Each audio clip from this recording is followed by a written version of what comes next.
It is now 18 minutes to 9. Scary stories in the past few weeks of schools being shut down because of an invasion of deadly spiders. There is only one problem with the stories. The spiders aren't deadly. So, did the schools really need to be shut? Here's Professor Adam Hart, biologist and Radio 4 presenter. It's a pretty crazy situation when you've got schools, 9 now, I think in total, if not more, being shut down because of spiders, and harmless spiders at that. We're calling them deadly spiders. They're really not. They've not bitten anyone that's caused any major medical problem, and yet we're closing schools down. I remember when I was a kid, we had credible IRA bomb threats and we were outside for an hour or so. The school dealt with it and went back in. It is getting a little bit crazy. I do feel, though, for the councils, because against this background of media hysteria and the fact that these spiders are apparently incredibly dangerous and lethal, I can see why they're taking these steps, but it really is it's gone too far now.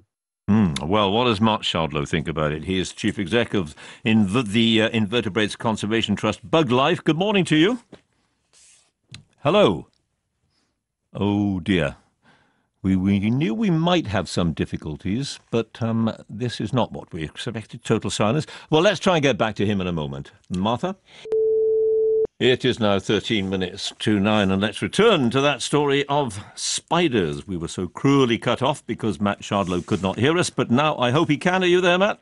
Yes, good morning, John. Good. Let's remind people you're the Chief Exec of Bug Life, and it's about those spiders. Schools were closed because of these deadly spiders that turned out not to be deadly at all. What sort of spiders were they? Well, these are things called noble false widows, which is a sort of medium-sized spider, about the size of a penny, the body, that have spread throughout southern England in recent years and are widely found throughout gardens and houses and sheds and schools and buildings all over that sort of area. And are they, you said noble false widows, are they different from false widows, or...? Yeah, there's a few different species. So there's a little one which sometimes gets called the rabbit hutch spider, which is very small and lives around sheds. But this is a slightly bigger version. Right. And how nasty are they, or aren't they? There's been a handful of recorded bites verified for this species, and it can cause localized swelling and a bit of itching, but there's no verified records of anything worse than that. They're not going to kill you, that's for sure, from what you're saying. Not going to kill you, and no sort of permanent harm caused.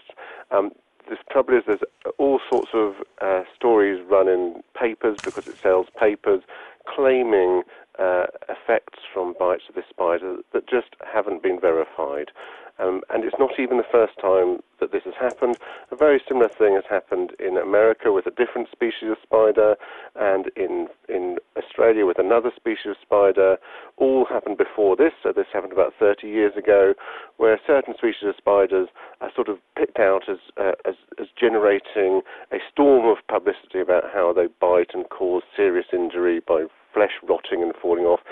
And in all cases, it turns out to be not actually the case. Right, so in other words, it was bonkers to close schools because of it. Yeah, we think it's very regrettable. I mean, I think you have to understand that the problem here isn't actually the impacts of the bite. The problem here is arachnophobia. Yeah. And arachnophobia is, we're in sort of a week of thinking about mental health awareness. It is real, isn't it? Arachnophobia is a very serious condition, and some people are debilitated by their fear of spiders. It's not something people are tempted to poke and laugh perhaps at people who suffer from arachnophobia. That's not really fair. This is a debilitating condition. Right. So we can have sympathy with the heads of these schools who, when they find they have spiders there, probably have a lot of pressure from arachnophobic parents who want to see those spiders got rid of. But we would say that it's a complete overreaction to then spray those schools with toxic insecticides, close them down for weeks, depriving children of a proper education. The harm from doing this is fundamentally much worse than actually the risk.